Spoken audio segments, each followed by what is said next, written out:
Le petit chaperon rouge et le loup, une histoire mystérieuse et enrichie.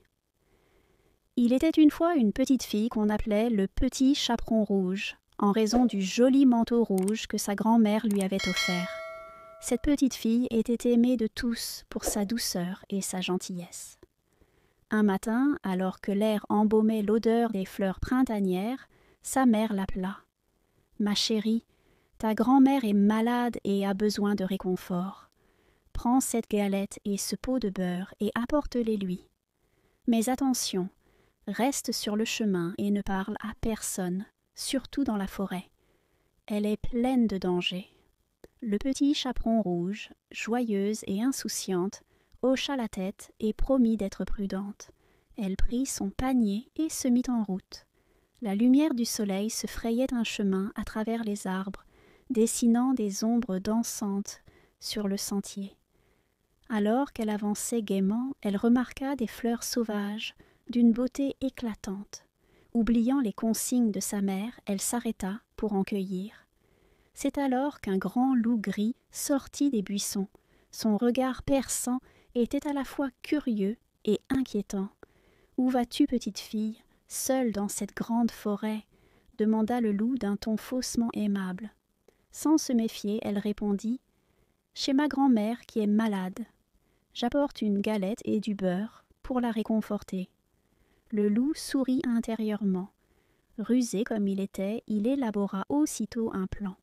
« Ta grand-mère habite-t-elle loin ?» demanda-t-il.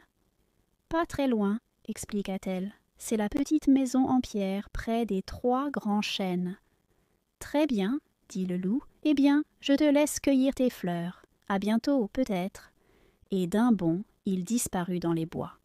L'arrivée du loup chez la grand-mère. Le loup courut si vite qu'il arriva bien avant le petit chaperon rouge. Il frappa à la porte de la maison. « Qui est là ?» demanda une voix affaiblie à l'intérieur. « C'est moi, votre petite fille, le petit chaperon rouge, » répondit-il en imitant la voix de la fillette. La grand-mère, sans méfiance, ouvrit la porte. Mais à peine avait-elle entrevu le museau du loup qu'il bondit sur elle. En un instant, il l'avala tout entière, puis enfila ses vêtements, mit sa coiffe et se glissa dans le lit. « Maintenant, je vais attendre cette petite imprudente, » se dit-il en souriant. Peu de temps après, le petit chaperon rouge arriva enfin à la maison de sa grand-mère. Elle frappa doucement à la porte. « Qui est là ?» demanda une voix rauque. « C'est moi, le petit chaperon rouge, » répondit-elle. « Entre, ma chérie, la porte est ouverte, » dit le loup déguisé. La petite fille entra et trouva sa grand-mère couchée dans le lit, l'air bien différent de d'habitude. « Oh, grand-mère, comme vous avez de grandes oreilles !» s'exclama-t-elle. « C'est pour mieux t'entendre, mon enfant, » répondit le loup. « Oh, grand-mère, comme vous avez de grands yeux, c'est pour mieux te voir. Oh, grand-mère, comme vous avez de grandes mains, c'est pour mieux te saisir. Oh, grand-mère, comme vous avez de grandes dents, c'est pour mieux te manger. » Et à ces mots, le loup bondit hors du lit, toute griffe dehors. Le petit chaperon rouge poussa un cri de terreur. Heureusement, un chasseur qui passait près de la maison entendit ses appels. Sans hésiter, il entra en trombe dans la maison et aperçut le loup prêt à dévorer la fillette. Avec courage, le chasseur tua le loup d'un coup précis et délivra la grand-mère, encore vivante, qui était enfermée dans une grande armoire. Après cette aventure, le petit chaperon rouge promit de toujours écouter les conseils de sa mère et de ne plus jamais s'éloigner du chemin.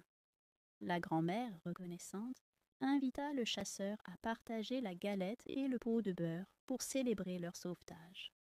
Et c'est ainsi que le petit chaperon rouge apprit à être prudente et à ne pas se fier aux apparences, car même les créatures les plus dangereuses peuvent se déguiser en amis.